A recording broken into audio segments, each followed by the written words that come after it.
मीरपुर नाम के शहर में तेजस अपनी पत्नी नीरू के साथ रहता था। पति पत्नी दोनों ही नौकरी करते थे। एक दिन तेजस गांव अपनी माँ के पास फोन करता है। हेलो, प्रणाम माँ। जीते रहो माँ, तुम दादी बनने वाली हो हैं? अरे वाह, ठीक है बेटा, मैं कल ही आती हूँ। जब माँ जी शहर पहुंची तो बेटे बहू ने बहुत अच्छे से स्वागत किया। लीजिए माँ जी, चाय। अरे गर्मा गर्म पकोड़े ले आओ माँ के लिए। नीरू रसोई में गई और 2 मिनट में ही पकोड़े ले आई। जी ये लीजिए। बहू जादू से बनाए हैं क्या?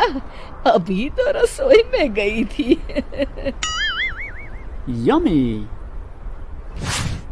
माँ जी, शीला रसोई में पकोड़े तल रही है, मैं बस लेकर आई।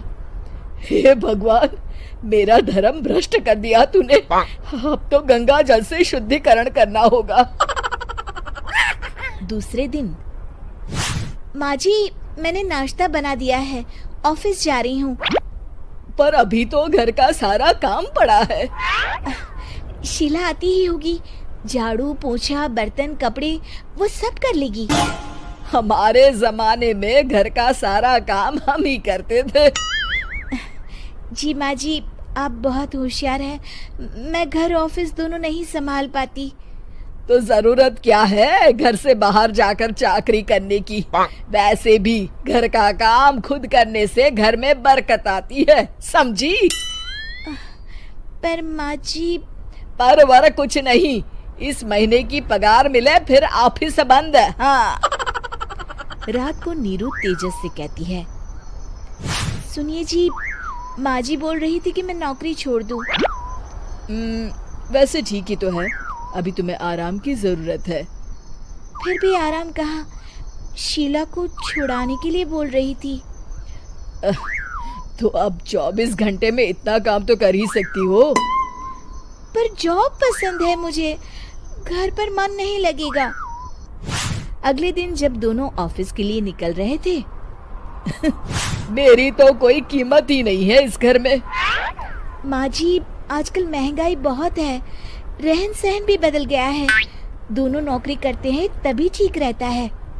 अच्छा, तू कहना क्या चाहती है? मेरा बेटा तुझे बिठा के खिला नहीं सकता? तू ही इस घर का खर्च चला रही है, हैं? नहीं माँ जी, मेरा वो मतलब नहीं था। मतलब खूब समझती हूँ, ये बाल धूप में सफेद नहीं किए मैंने। हाँ। अब तो ये रोज का काम हो गया था। तेजस भी रोज की झिकझिक से परेशान हो गया था। एक दिन उसने कहा, नीरू, वैसे भी तुम्हें मैटरनिटी लीव मिलने वाली है, तो अभी से ही छुट्टी ले लो। पर क्या, मेरी सैलरी अच्छी खासी है। आखिर नीरू ने रिजाइन कर दिया। जब बच्चा हुआ तो घर में सब बहुत खुश हुए। कुछ दिनों बाद तेजस फाइल देख रहा था। क्या हुआ तेजस, कुछ परेशान लग रहे हो? हाँ, वो हमारी जितनी सेविंग्स थी वो तो हॉस्पिटल में और छठी के फंक्शन में खत्म हो गई है नीरू। और अभी वैसे मंदी चल रही है तो मैं बोल रही थी कल मुन्ना को हेपेटाइटिस का टीका लगवाना है। नीरू, क्या पोस्टपोन नहीं कर सकते? नहीं जी, बिल्कुल नहीं। अब तेजस को समझ में आ रहा था कि उससे गलती हुई है। पैसों की कमी का असर घर के माहौल पर भी पड़ रहा था।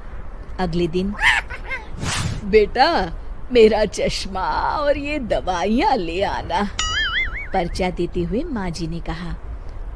जी। तेजस, मुन्ना के लिए दूध का डिब्बा और डायपर भी ले आना, और ये किराने के सामान की लिस्ट है, इसे भी लाना है। तेजस गुस्से में लिस्ट मरोड़कर फेंकता है और चिल्लाता है, पैसे क्या पेड़ पर उगते हैं? ये ले आना, वो ले आना। अरे पर ये जरूरत का सामान ही है। वो गुस्से में बिना कुछ कहे ऑफिस चला गया। अरे लंच तो ले जाइए। नीरू दौड़कर डिब्बा पकड़ाती है। एक दिन खाना खाने के बाद, नीरू, अब तो मुन्ना कुछ बड़ा हो गया, तो अब तुम वापस ज्वाइन कर लो ना जॉब। पर इस रिसेशन में जॉब मिलना बहुत मुश्किल है। ट्राई तो करो। फिर मुन्ना? माँ जी है ना, और एक फुल टाइम मेड भी लगा लेंगे। पर माँ जी, उन्हें तो पसंद नहीं। तभी माँ जी वहाँ आ जाती है और प्यार से नीरू के सर पर हाथ फेरते हुए बोलती है, अब मेरी समझ में आ गया बहू, पहले के और अब के समय में अंतर है। तुम काम शुरू करो, मुन्ना की जिम्मेदारी मेरी। मेरी प्यारी माँ जी। ये कहकर नीरू उनके गले लग गई। शिक्षा, परिवर्तन संसार का नियम है, हमें भी समय के साथ चलना चाहिए। इस वीडियो को लाइक करें, हमारे चैनल को सब्सक्राइब कर बेल आइकन जरूर प्रेस करें।